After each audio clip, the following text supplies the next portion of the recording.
Can you find the smallest non-negative root of this trig equation? In this video, I'll show you how to use the double angle identities for sine and cosine to simplify the equation. Solve it step by step and make sure we don't include any value that violates the original restrictions.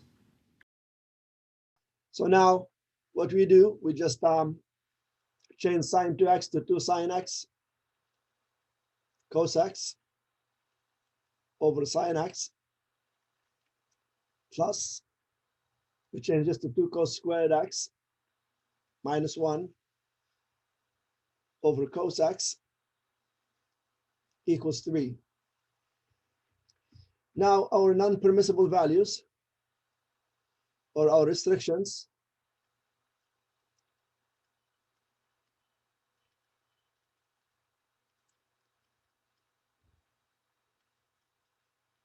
are sine x cannot equal 0 and cos x cannot equal 0.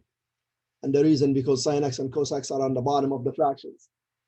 Now, once you do this, you want to start reducing. So you reduce this with this.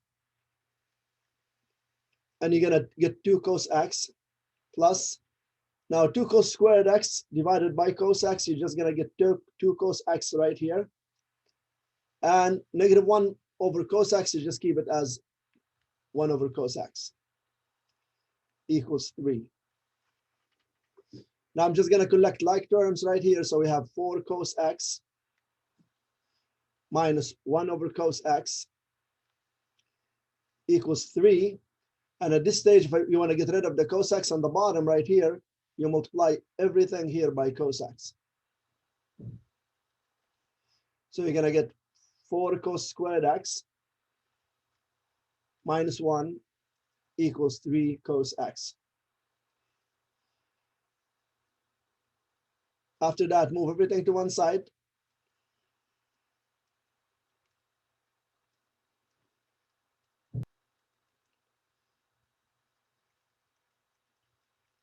So at this stage, you want to factor this. And this factors into. So basically, this factors into 4 cos x plus 1 cos x minus 1 equals 0. So at this stage here, you know your zeros are going to be cos x equals negative 1/4 and cos x equals 1. So to solve for x, the first one, the cos is negative. All students take calculus. The cos is negative right here and right there. So what you do in your calculator, make sure you're set in degree mode. So mode, degree,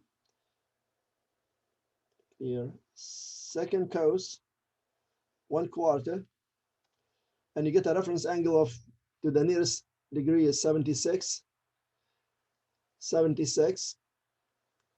And so they ask you for the smallest non-negative root, so you don't even worry, you don't even have to worry about finding the second one.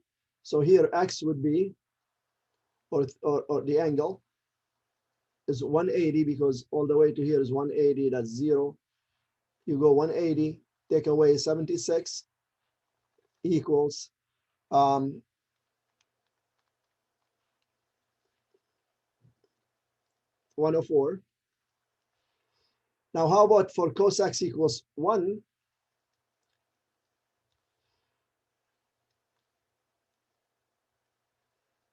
The cos looks like this.